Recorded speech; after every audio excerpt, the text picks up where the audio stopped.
Hello' everyone, মোৰ চেনেলৰ আৰু এটা নতুন ভিডিঅ'লৈ আপোনালোক সকলোকে পুনৰবাৰ স্বাগতম জনাইছোঁ। আশা কৰিছোঁ সকলোৰে ভাল বুলি। আৰু আজি হৈছে কৃষ্ণ জন্মাষ্টমী আৰু সেইকাৰণে ভাবিছোঁ আজি খিচিৰি বনাওঁ। এয়া ফালা মুগৰ দাইল আৰু উঠোৱা মগু দাইল, এয়া চাউলৰ লগত গোটেইখিনি ধুই লৈছোঁ। আজি খিচিৰি খাম আৰু এতিয়া কুকাৰটো বহাই দিছোঁ, কুকাৰত বনাম। আৰু এয়া শুকান জলকীয়া, এয়া আদা আৰু জিৰা, আজি পিঁয়াজ নহৰু এইবিলাক ব্যৱহাৰ নকৰোঁ, এনেদৰেই বনাম।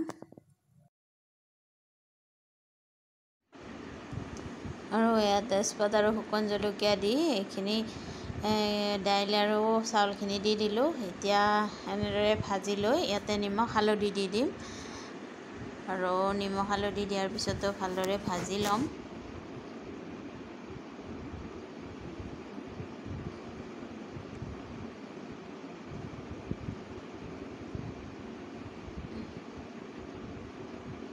ভাজি লৈ ল'লোঁ। এতিয়া ইয়াতে পানী দিম প্ৰয়োজন অনুসৰি, আৰু পানীখিনি দিয়াৰ পিছত এনেদৰে ভালদৰে মিলাই দিম গোটেইখিনি। আৰু এতিয়া উতল আহিছে। এতিয়া ইয়াতে ৰঙালাও দি দিছিলোঁ, কেমেৰাটো অন কৰিব পাহৰি গ'লোঁ। সেয়া ৰঙালাও 3 টুকুৰা দি দিছিলোঁ আৰু ইয়াতে জিৰা আৰু আদাখিনিও দি দিলোঁ। আৰু এতিয়া কুকাৰৰ ঢাকনিখন লগাই দিম, 5-6টা চিটি আহিব দিম। আৰু এতিয়া চব্জিখিনি বনাম। ৰঙালাও, অমিতা, আলু আৰু এয়া চয়াবিন তিয়াই থৈ দিছোঁ, চয়াবিনো দিম চব্জিখনত।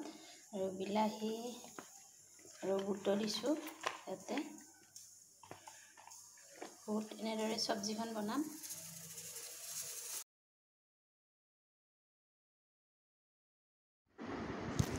এয়া চব্জিখনো আমাৰ ৰেডি হৈয়ে গ'ল। পানী দি দিলোঁ আৰু এইখিনি অলপ সময় গোট মাৰিব দিম পানী দিয়াৰ পিছত।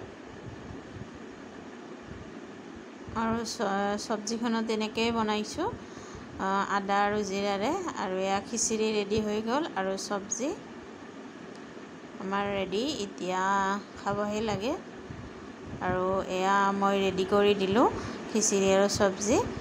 আৰু আজি জন্মাষ্টমী উপলক্ষে আপোনালোকক বহুত বহুত শুভকামনা জ্ঞাপন কৰিলোঁ।